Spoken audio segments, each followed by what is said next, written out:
विभिन्न कक्षाओं में पढ़ने वाले प्रिय विद्यार्थियों सुप्रभात। विद्यार्थियों, यदि आपने वाणिज्य संकाय लिया है तो आप 11वीं 12वीं बीकॉम एमकॉम जैसी कक्षाओं में पढ़ते होंगे। इन कक्षाओं के पाठ्यक्रम में बुक कीपिंग एंड अकाउंटेंसी विषय भी महत्वपूर्ण होता है। बुक कीपिंग एंड अकाउंटेंसी जो विषय है उसमें अध्याय होता है बैंक रिकंसाइलेशन स्टेटमेंट, और इस बैंक रिकंसाइलेशन स्टेटमेंट की आवश्यकता न केवल किसी परीक्षा को पास करने के लिए होती है, बल्कि कई सारे सरकारी विभागों में और निजी संस्थानों में भी बैंक रिकंसाइलेशन स्टेटमेंट बनाया जाता है। तो इसको सीखना जरूरी है। लेकिन यदि आप कोई परीक्षा दे रहे हैं तो ऐसी दशा में आपको हाई थिंकिंग क्वेश्चंस की जानकारी होना चाहिए। सीबीएसई और एमपी बोर्ड में हाई थिंकिंग क्वेश्चन भी पूछे जाते हैं। तो आइए जान लेते हैं कि क्या है बैंक रिकंसाइलेशन संबंधी हाई थिंकिंग क्वेश्चंस। विद्यार्थियों, ये जो क्वेश्चन है ये सभी क्लासों के काम के हैं।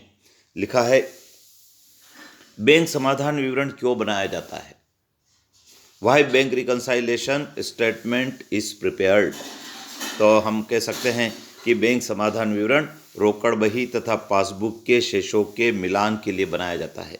जो रोकड़ बही होती है उस रोकड़ बही और पासबुक के शेष जो बैंक संबंधी होते हैं उनका मिलान बैंक रिकंसाइलेशन स्टेटमेंट से होता है।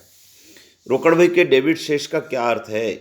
What is meant by DR balance of cash book.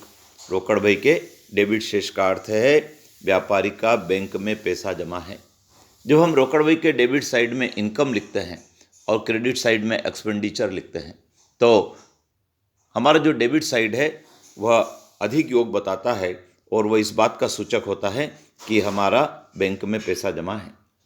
Bank passbook के डेबिट शेष का क्या अर्थ है? What is meant by DR balance of passbook. Passbook के डेबिट शेष का अर्थ है बैंक में जमा राशि से अधिक राशि निकलवा ली है, अर्थात बैंक ओवरड्राफ्ट हो गया है। तो ऐसी दशा में बैंक ओवरड्राफ्ट पर ब्याज भी लगाती है। पासबुक किस खाते की नकल होती है? Passbook is a copy of which account. Passbook bank की पुस्तकों में ग्राहक के खाते की नकल होती है। विद्यार्थी, आपको बताना चाहेंगे बैंक रिकंसाइलेशन स्टेटमेंट जो होता है वह खाताधारी द्वारा बनाया जाता है, बैंक द्वारा नहीं बनाया जाता है। और खाताधारी को इसलिए बनाना होता है कि उसके कई सारे ऐसे बैंक संबंधी लेन देन होते हैं जिसका मिलान उसको रोकड़ बही के शेषों से करना होता है।